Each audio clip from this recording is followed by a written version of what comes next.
सम्मान को ध्यान में रखते हुए अब तक जो भी हम नहीं समझ पाए, बीच में कुछ शिक्षा का अभाव था, शिक्षा पर पाबंदी थी, हम शिक्षा नहीं ग्रहण कर सकते थे। उस समय पहले जब सम्राट अशोक थे हमारे राजा, उस समय तो कागज कलम का भी आविष्कार नहीं हुआ।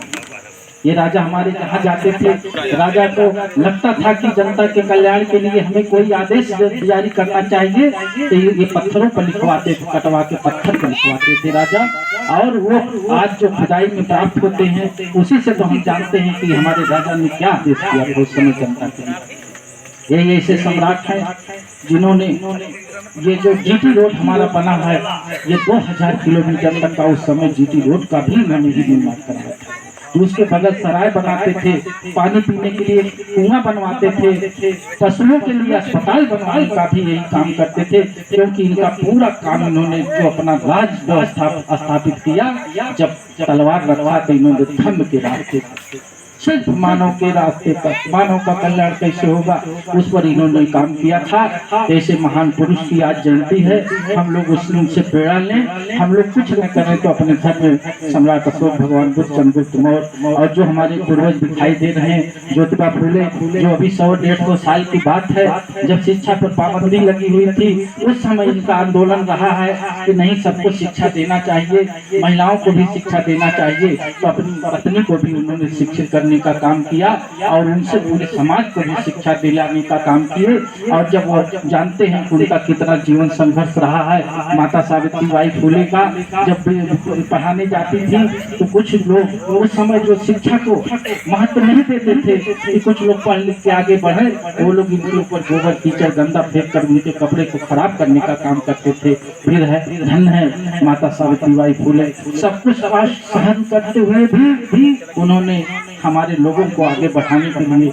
ये जो है शिक्षा को उन्होंने रोका नहीं। आज पूरा देश जो हम नारी सशक्तिकरण की बात करते हैं, ये माता सावित्रीबाई फूले की देन है कि हमारी जो नारियां पढ़ लिख के आगे बढ़ी हैं, आगे जा रही हैं। तो मैं ऐसे महान जो हमारे जो है पूर्वज रहे हैं, उनको भी हमें अपने घरों में रखना चाहिए। ये बाबू जगदेव प्रसाद कुशवाहा जी हैं, इन्होंने कहा 100 में 90 शोषित है, 90 भाग हमारा है। इन्होंने जो लड़ाई लड़ा बिहार से शुरू किया और उसमें इनकी जो लड़ाई है, उसी लड़ाई के आधार पर जो उत्तर प्रदेश से अपने राज्यों में जो लड़के लोग जो है अपने हक अधिकार की बात करते हैं, ऐसे महान पुरुष जिनको मीटिंग में गोली मार दी गई थी, ऐसे महान पुरुष भी हमारे बीच में हैं। इनका भी आदर सम्मान हमें करना चाहिए, हमें उनसे प्रेरणा लेनी चाहिए। बाबा साहब धन्य हैं जो उन्होंने भारतीय संविधान ऐसा लिखा कि ये सम्राट अशोक का भारत बनाने का, सम्राट अशोक बाबा साहब चाहते थे कि जिस तरह सम्राट अशोक राजा थे,